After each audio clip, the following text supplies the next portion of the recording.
increase in testing. So it begs the question of whether there are a lot of undiagnosed cases in the country.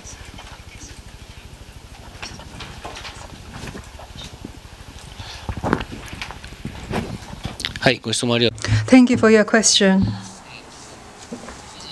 First of all, regarding the PCR tests, initially at the very early stage, for instance, January 23rd,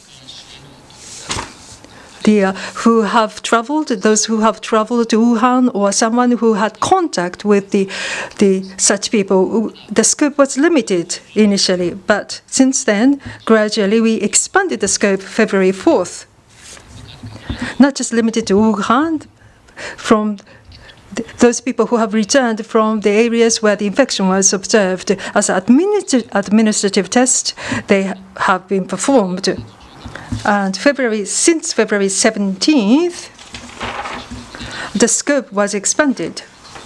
If you have a fever, and if it's a suspected pneumonia case who needs to be hospitalized, as such, the scope has been expanded. In addition, since February 27th, a doctor, as a result of comprehensive judgment, in the suspected case of new coronavirus infection, for such persons, patients, a PCR test can be performed. So at the initial stage, even when the doctor judges it's necessary to conduct a test, without the public health center, they are doing the epidemiological test, with the capacity limited, for prioritization, consultation with the public health center was necessary to determine those people who can, the PCR test can be performed on. But from the end of February, in principle, when the doctor deems it necessary, the PCR test can now be performed as a result. So how come there is not much increase? Probably there are not many cases where the doctor think it necessary to conduct a PCR test. Let me add to that.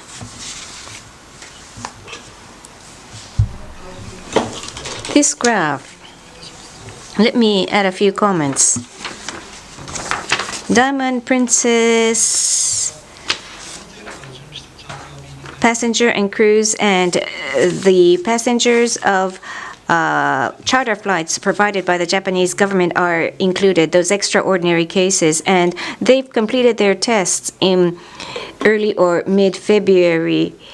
And that is why the numbers are rather high, because they have been included. So in comparison, the number today have increased, obviously.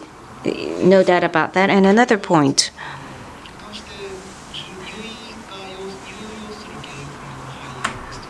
For serious pneumonia or pneumonia of unknown causes that require hospitalization, we've included them as having fulfilled the criteria. Mild or serious cases of pneumonia patients have constantly been prioritized to receive tests.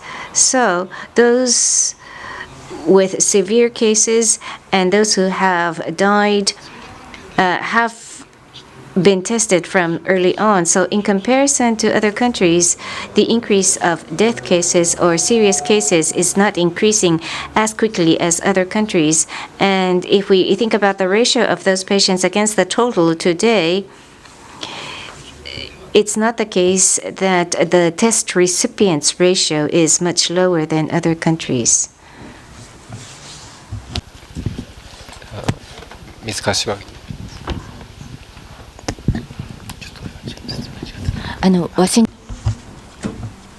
Kashiwagi of Washington Post. I have a question on the backdrop to the amendment of the Act. There have been closure of schools, and the crucial timing is next 1 or 2 weeks, the government says. But I think there is prospect that this problem will be rather prolonged. How long do you think that the current situation will be sustained. Do you think that schools ought to be closed for several months? And is that within the assumption of the Japanese government? That's my first point.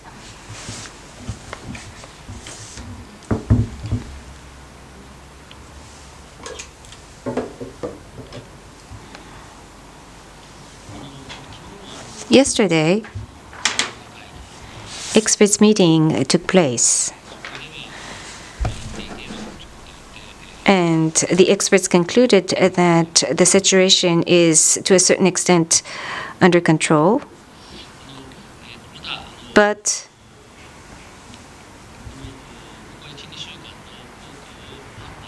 we have not yet reached the timing that allows us to assess the effectiveness of the measures during the past 2 weeks. It's too premature for that. And the assessment will be done over the next 1 or 2 weeks. That's the view of the experts, that we need to assess the impact of the past 2 weeks in the next 2 weeks. And the school closure is planned to take place until the beginning of the spring vacation, and so far that policy has remained unchanged. And another point, when I talked about the PCR,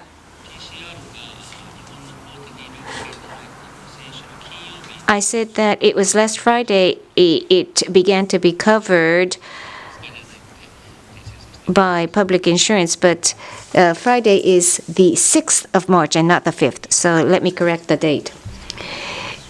Is it a possibility that it will be continued for several months? You said that the assessment will take place in the past 2 weeks, but if we look at the examples or the situation in other countries of spread of coronavirus, there are countries where the restriction on going out is being prolonged. I think it's necessary to make a decision based upon experts' opinion as well, taking into consideration the experts' opinion. And at yesterday's experts' opinion on the long-term prospects, views were obtained from the experts.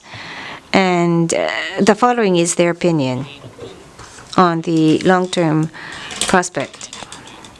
This time, even if we can control domestic spread of infection, there is constantly a possibility of re-emergence of outbreak.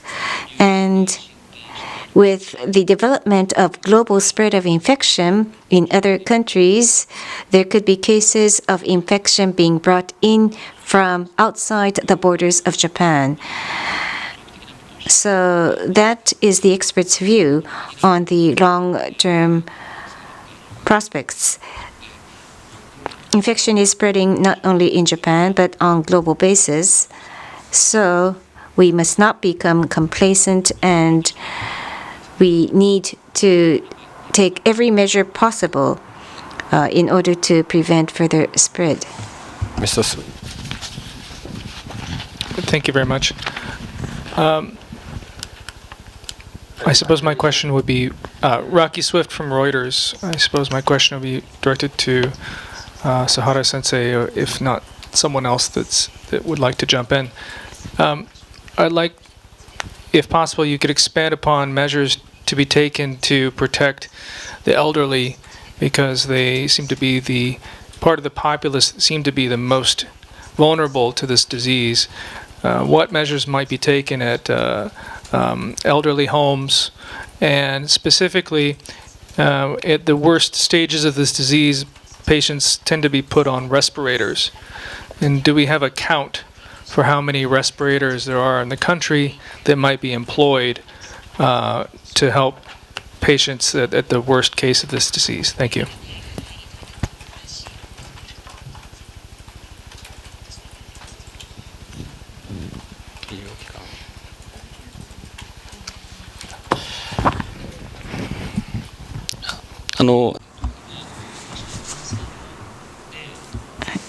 If we look at the situation of infection, those who are dying are mostly elderlies, so protecting the elderlies is very important. So we are distributing masks to facilities for elderlies, and we're providing alcoholic disinfection liquid to those facilities, and we're asking them to once again review the measures within those facilities for prevention of spread. And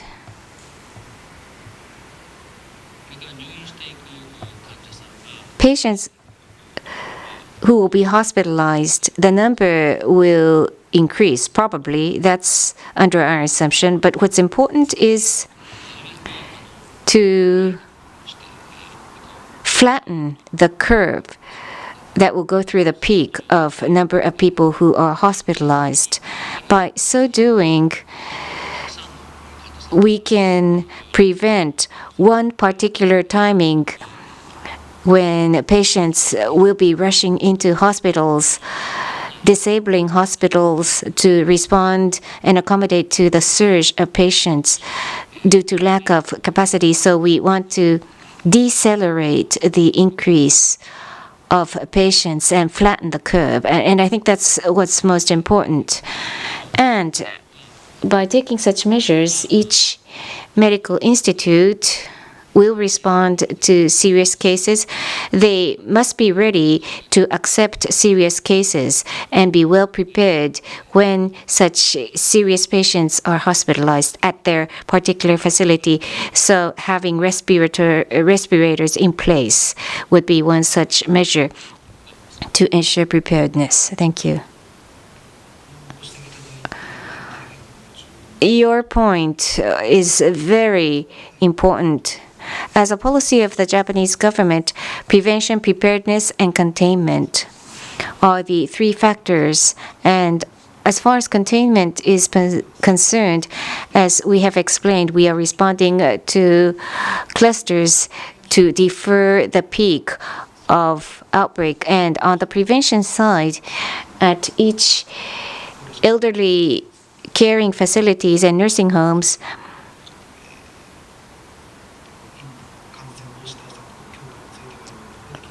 we are providing technical advice for strengthening infection prevention measures, including restriction in the number of visitors and medical control or health control of staff.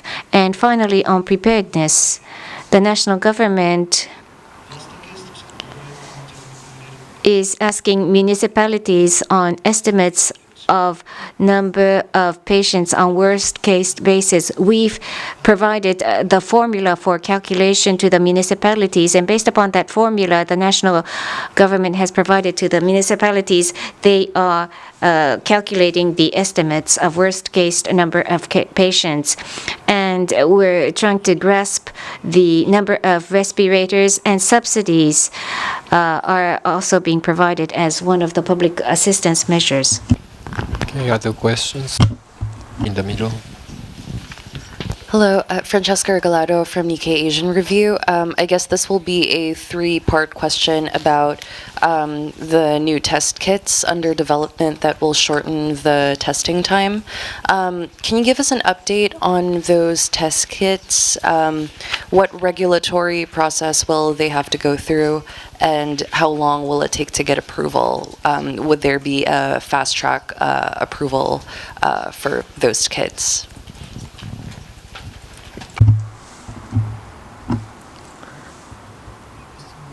Thank you for your question about the test kit. Probably there's this PCR test kit, and just like influenza, the immunochromatology test kit. Usually there are two kinds. With the immunochromat test kit, China and other countries are developing this type of kit. But our understanding is that none of them has high performance until it. since the onset of the disease, sometimes it takes quite a long time before it tests positive. Even without the symptoms, people still would test positive. So there are many issues concerning this. So when would it be reasonable to use this test kit? We are still in the midst of consultation with the experts. As for the PCR test kit, so one is a test kit, the other is a kind of a machine. There are two kinds. But again, yes, we have some inquiries about the ones that give rapid results on this. Generally speaking, when the speed is faster, sensitivity tends to decrease, generally speaking. So to what extent the lower sensitive, the ones would be practical for? How can we minimize the decrease of sensitivity? And from the NIID, with the NIID, and with the companies that are involved in development, we've been addressing this. As for the fast track approval, concerning the kits, when they're approved, I think fast track can be considered, but at the moment, concerning the PCR test kit, it doesn't require approval, so no worries for this one. Once it has a certain performance, and when they identify them, then we would be communicating that it becomes available, then people can use it. With the immunochromatology test kit, given the current situation, we haven't been able to find the one that can be used. So once that can be found, then this does require approval, so we have to address that.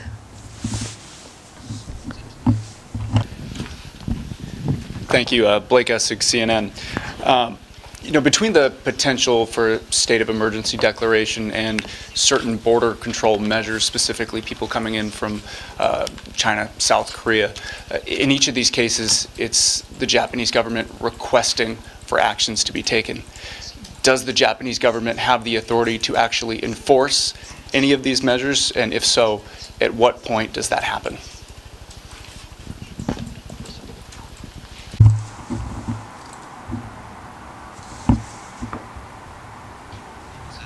First of all, about the special act and about the emergency declaration. First of all, this bill, it's just submitted to the Diet. Therefore, it's difficult for me to really touch upon this. But as far as the understanding of the experts meeting was held yesterday, it is to a certain extent under control that we are still holding up. So we get input from experts, and then there's always a judgment whether this falls into the state of emergency or not. We would be judicious and careful. As for the border measures and the justification for the border measures, would you like to address them? The Immigration Services Agency, regarding the justification for the measures based on the Immigration Act,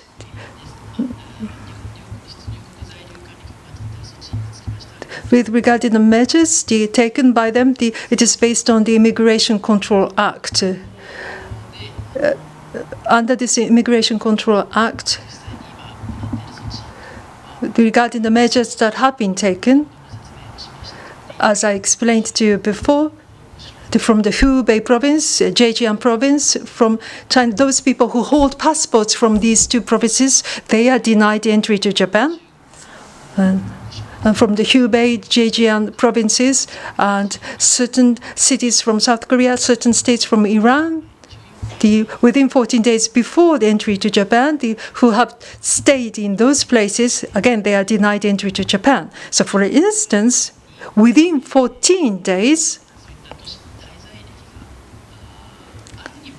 despite the fact that you stayed there, and if you just say that I haven't been there, and then if you enter into Japan, then there is a penalty for that. There's a penalty stipulated in the Immigration Control Act. So if you enter Japan in that way, the visa, your visa will be revoked. So those are the stipulations under the Immigration Control Act.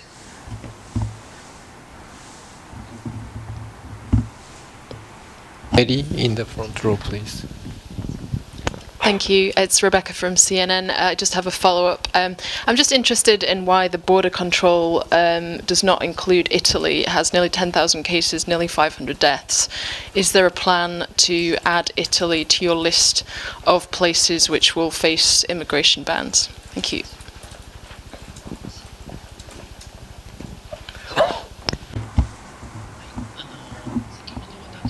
Previously, I explained about the measures as of today.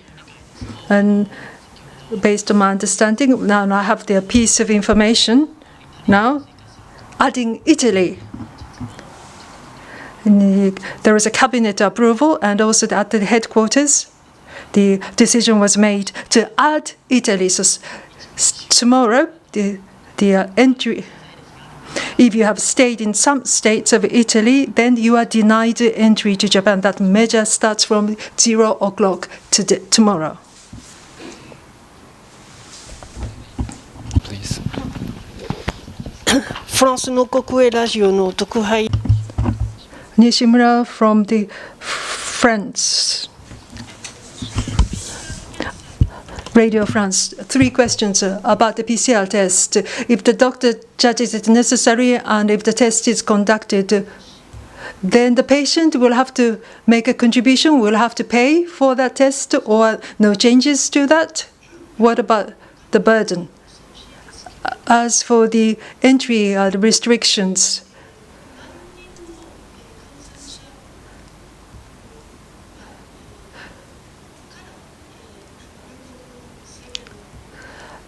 how many people have to be infected before you introduce this the entry ban? Do you have a certain number? In France, if you look at the number of patients who are infected, clearly it's on the increase. After Italy, perhaps you might add France. Is there a possibility that you might add France to the list? I would like you to tell us about the possibility. And the last question.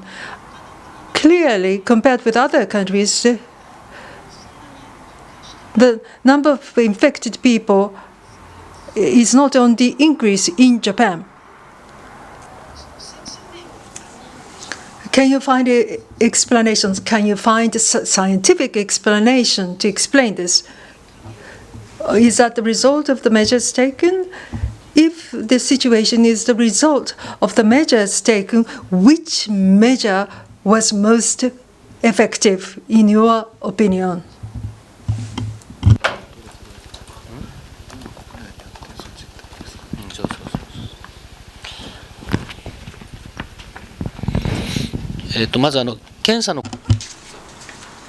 Let me respond to the question on tests. The test is now covered by public health insurance.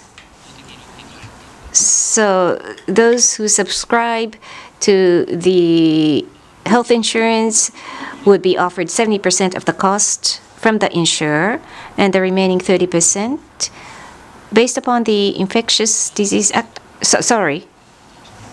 That would be covered through public funds. So there will not be any out-of-pocket payment.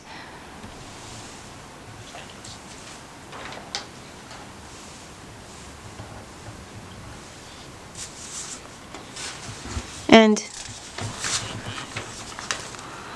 upon so doing, another point. Which measure is most effective? Was that your question? It's not possible to judge at this stage because we're mobilizing all available measures. So I think it's premature to make an assessment.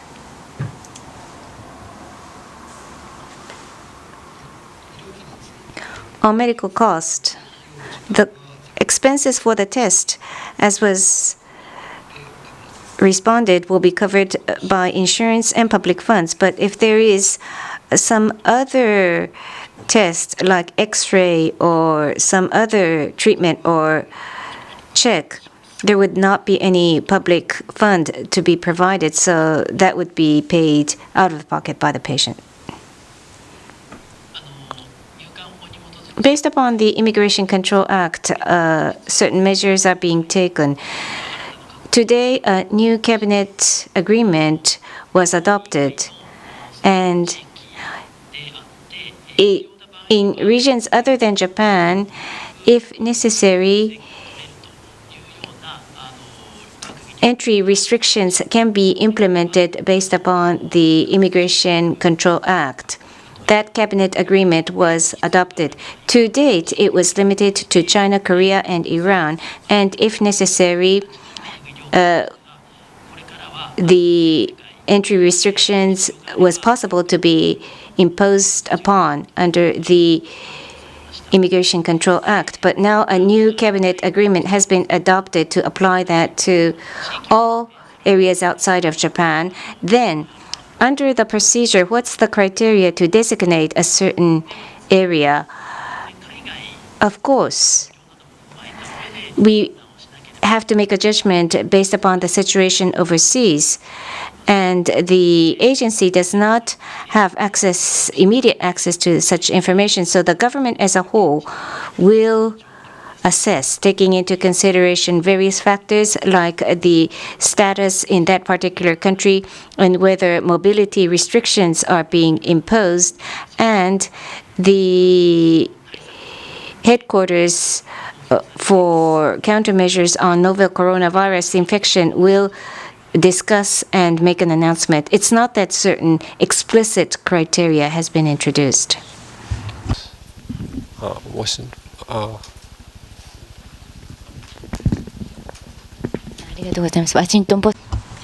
Kashiwagi of Washington Post. On the public funds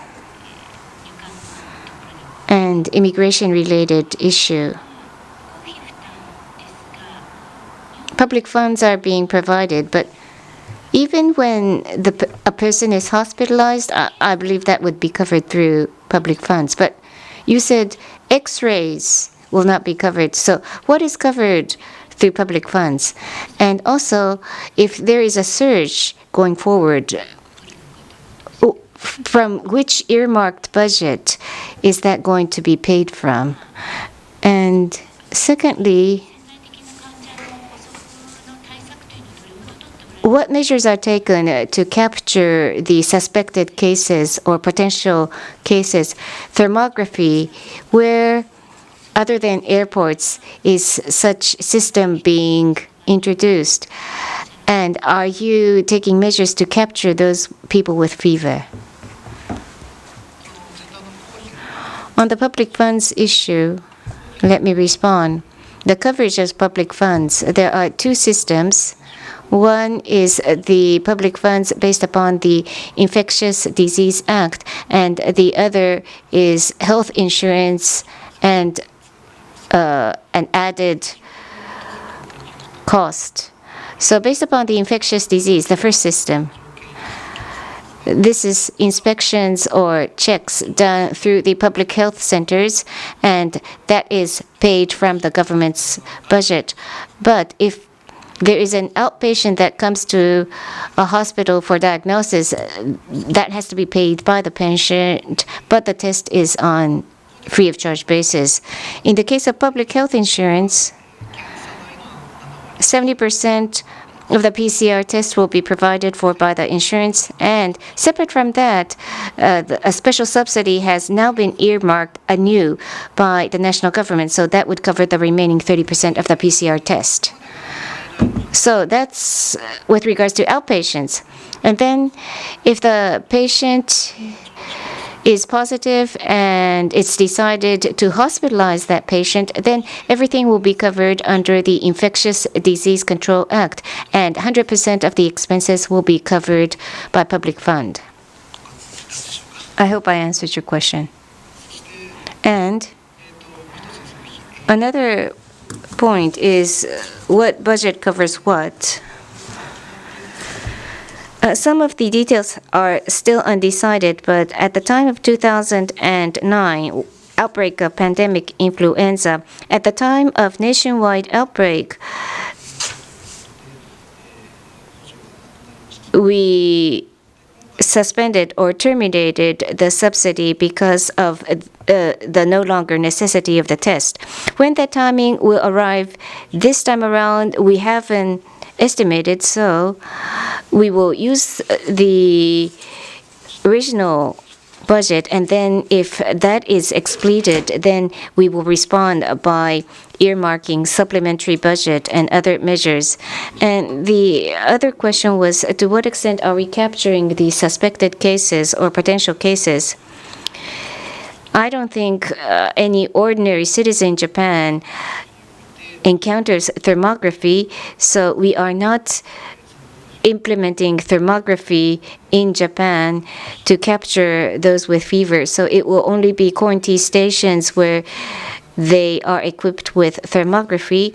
But in the epidemiological survey, we're finding concentration of patients, and especially in locality where there emerged clusters, they are taking measures to grasp and capture the suspects.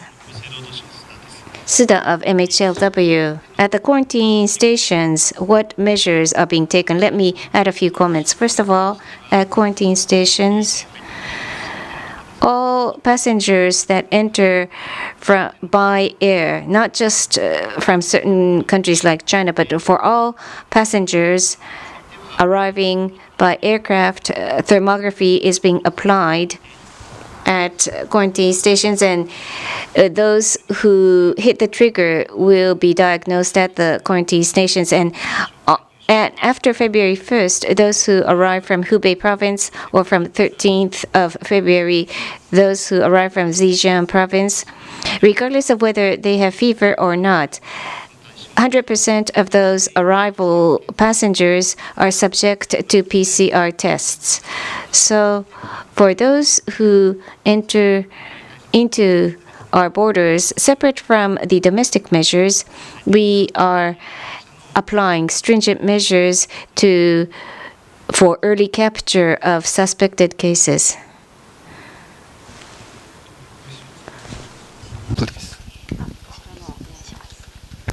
NHK の高島と言います。 Takashima of NHK, there was the briefing to the diplomatic corps, but did you do the same explanation as you did for this session? And on border measures, the Korean government has taken retaliatory measures, but in the diplomatic corps briefing, was there any complaints lodged by the Korean diplomatic corps?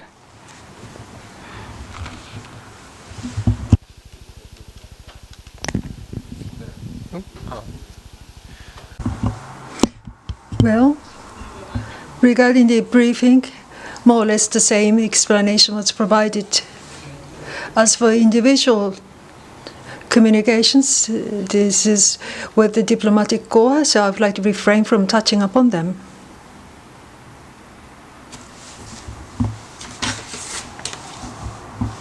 Please. The Times の小野木です。 Onoki from the Times. Novel coronavirus test. I have a question concerning the test. I don't want to make any mistakes. So regarding this graph, test capacity and tested cases, the number of tests performed, that's not equal to the number of positive cases, am I right? Which means that among the actual test cases, how many people have tested positive? Do you have such numbers? That's question number one. The second question, now it will be covered by public health insurance scheme, and you also talked about the increased capacity. But the number of patients in Japan is very small. One aspect is that you have a good control in place, but the number of tests performed is low, and perhaps that's one of the reasons why the of the low number of patients. With the administrative tests, there are certain conditions. I think there are 4 conditions for administrative tests to be performed. But now, under the public health insurance scheme, the doctors in the towns and cities can make a judgment that this person needs to have the PCR test. Those conditions, will they stay the same, or are these conditions subject to change?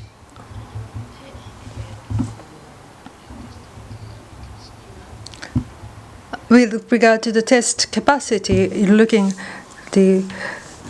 until the March 8th, there's been so much decrease, but what's the level of increase you have in your mind after this drop?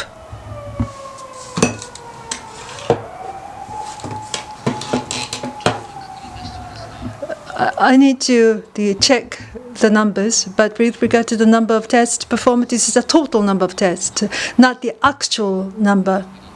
In other words,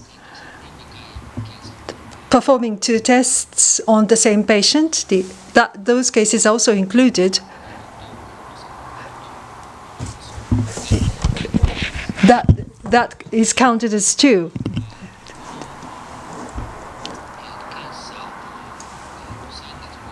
And since March 6th, it's covered by the public health insurance scheme.